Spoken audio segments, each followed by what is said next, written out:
What's up, Empire Builders? Welcome to a new video. We need to talk about some updates here going on in the economy.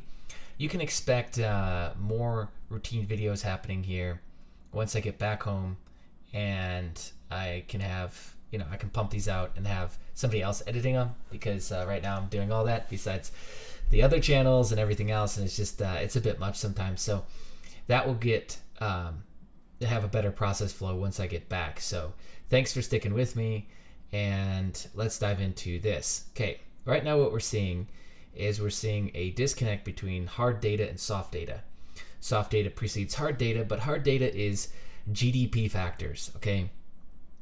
It is unemployment rate, it is job growth, and it is retail sales, or consumer consuming, okay? Consumer consumption. There we go. And those numbers look fairly decent. We just covered in today's email another big amount of layoffs, and we're seeing all-time high layoffs for 2019, definitely. And retail is definitely suffering in comparison to e-commerce, much more than 2018 and 2017. But the unemployment rate did drop to 3.5%, which the last time that was seen was December 1969, which is crazy. That's 50 years. Payrollees, non-farm payrollees expanded by 136,000, which is still pretty good. Retail sales rose 0.4% in August. The big defining quarter will be quarter four with the holidays, I think. But still, retail is not bad, even though there's a ton of store closures happening. But ISM data looked really, really bad last week. Got into the low 50s and below 50s. So ISM PMI data looked bad. We've also got some other data that I'm just starting to crack into. Shout out to Don from the community. He gave me some new things to look at that I haven't fully finished yet.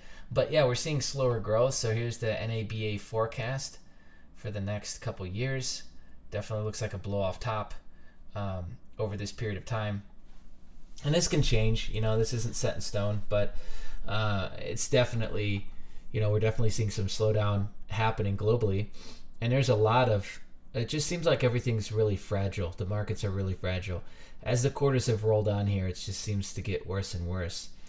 And with the trade war continuing on and a lot of uncertainty happening in the stock market, there's not a lot of other places for people to go except for bonds and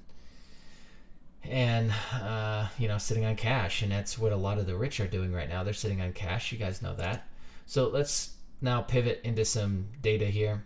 This is a new article we just published late last night, talking about and catching up on the auto industry, covering sales numbers for everything but GM, Ford, and US manufacturers. That should be coming out actually today. I haven't seen it drop yet. When it does, I will update this article. So Subaru actually did really, really well in the US. Specifically, I think their number one dealership up until quarter one of this year was in Colorado Springs. And they sold a shitload of Subarus in the United States. And it looks like that's finally coming to an end. There's a lot of layoffs happening. There's the UAW strikes happening with GM, affecting quite a bit, over 10,000 people. Buckingham Research estimates that GM has lost about 153,000 units due to the strikes, okay? But I pivot in this article into the predatory nature that auto loans have now become. You see, when you take student loan debt and you take mortgages and you take auto loans and you put them into bonds and different vehicles, debt vehicles, to then play this game of charades / hot potato and just bounce it around from bank to bank to bank in town, it just creates a disastrous situation, because then, AAA rated starts to change and the rating of these start to change and they start to stuff in garbage, and before you know it, you got a disaster. Right now, there's 7 million people who are at least 90 days behind on their car payments. That's a lot of really shitty credit scores, okay? And this number isn't going to get better. So there's 17 million cars sold every year in the US. And the issue is that the auto loan terms are starting to get stretched out more and more. Now, this isn't new, by the way. In 2017, 42% of all car loans made were 72 months or longer. Gosh, this is like, what is 72 months? That's like 7 years, 6-7 years. Now the average loan length for a new car is 69 months. And loans of 85 months or more represented only 1.5% of new car loans. But here's the issue. Dealerships make more off of the financing than they do off of the car sale. So they're not interested in, like, you imagine you go in there with cash, which is like supposedly the greatest thing you could do. Go pay cash, for your car. They probably don't even want to talk to you anymore. It's just kind of strange what's happening. And I guess it's overdue because they've done this with every market. Banks, they think they're so smart. They think they're so creative with creating these new debt vehicles, and they just turn into a disaster. And this looks like this is starting to happen because we have almost 35% of vehicles being traded in still have negative equity, meaning that they haven't paid down enough or paid off their car, and they still hold huge debt on the car that they own that they're trying to trade in. So that's an issue. You can read this. The link will be underneath the video. Please show us some support. Give us some votes on this. Well, actually, I don't know where the voting mechanism is. That's weird. That's really strange. I should be on there. Maybe it's cached. Usually there's a voting mechanism up here. You should see it. Maybe that's why I can't see it, is because the page is cached. But okay, so part of the problem going on right now is that we're outgrowing our interest rate. The money is so cheap, and it's been cheap for a while, but it's getting cheaper and cheaper now. And because people were already stretched, they're like really doubling down. And this is happening in China too. Now, I've talked about this at length, but you go through the airports throughout Asia, and I swear they are the Gucci, Prada, Louis Vuitton, Guess. Every designer brand is filled with Asian people buying shit on credit cards.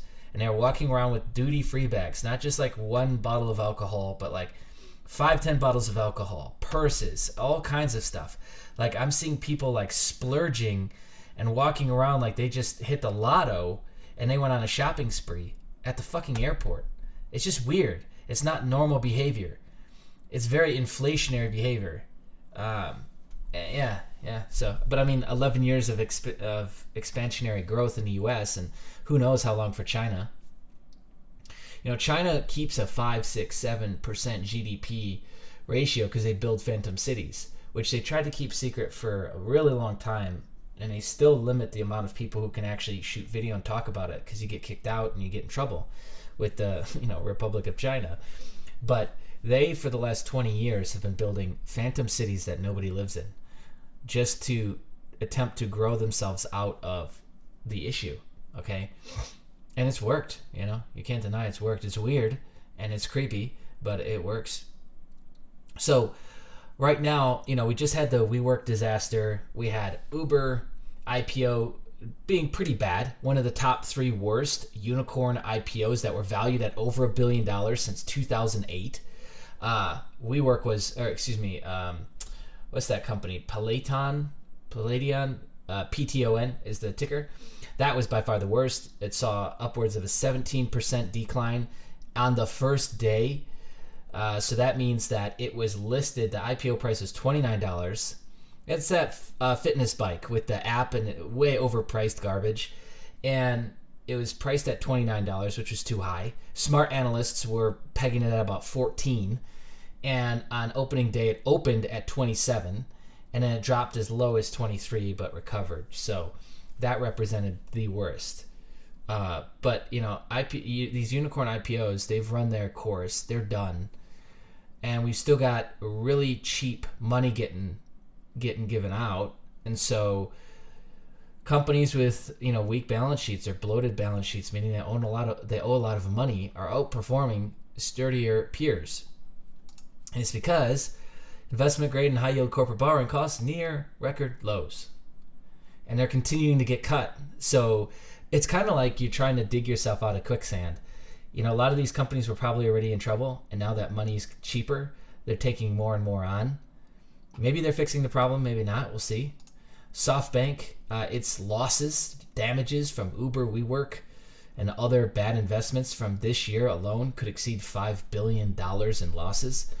we just wrote a report, really extensive report, one of the best we've written so far, and covering and outlining just the whole disaster with WeWork. It's an embarrassment, really. And SoftBank will sit at the head of those losses. They're looking to cut 5,000 people out of the 15,000 staff. Newman got away with what, $740 million. They extended him a personal credit line of $500 million and then another $97 million for real estate and property and stuff like that. Like, they really had this guy propped up. And as investors, we seem to be pretty excited with the millennial delusional visionary. And this is when it goes bad, is Uber, its valuation versus how it's performed has done bad. Lyft, same thing. Remember old Jim Cramer and his prediction? He left Twitter for a couple days because people chastised him so bad. We have Charles Schwab, and ex-NASDAQ CEO of 10 years, coming out and making comments about how IPO market is seeming really bubblish. It seems exactly like the dot-com boom. So it's all there. The writing's all there. And in the midst of all this madness and all this going on, we have China buying another 100 tons of gold. Tensions are still there, haven't gone away with the trade war. So China has added more than 100 tons of gold bars to its gold reserves since it resumed buying in December. China's gold holdings rose to 62.64 million ounces in September, an increase of 190,000 ounces in 1 month. That's a lot. PBOC increased gold reserves for the 10th straight month, which that makes a ton of sense because the PBOC is getting ready with their crypto, their state-backed crypto, backed by gold. They'll release how much the banks, you can see how much how much gold the bank is holding with public filing, but maybe they'll even release that as part of the white paper. That would be pretty interesting. See a bank like that release a white paper with how much gold they've got. That will do good. It will do well. Because what are you hearing echoed around right now? You're hearing, especially in the United States. Maybe I don't know how it is in China. I don't have any feet on the ground over there, but over here, what you're hearing is that we need to go back to the gold back standard. All the gold bugs, of course, love this, but you're hearing a lot of people saying, well, maybe we've grown too big, outside of our britches, so to say, and we need to go back to gold back standard. Doesn't really matter. Like, even if you were to do a digital version with gold back standard, somehow incorporated in that, or just, banks need to increase their reserves. Banks that are increasing their reserves will win in that scenario. So it's interesting. But anyways, a lot we just covered. I know. Thank you so much for tuning in with me. 13 minutes. We're good there. This is where we're posting all the macroeconomy updates now. So please just take a minute. This channel is not growing at all. Give us a thumbs up. Subscribe if you haven't already. Share this around. Also turn on bell notifications so that YouTube knows how to classify these videos and who to send them to, so we can start to get some growth on this. I'd really, really appreciate that. Please and thank you. Comment below if you got something to say. Be on the lookout. More videos dropping soon. Bye.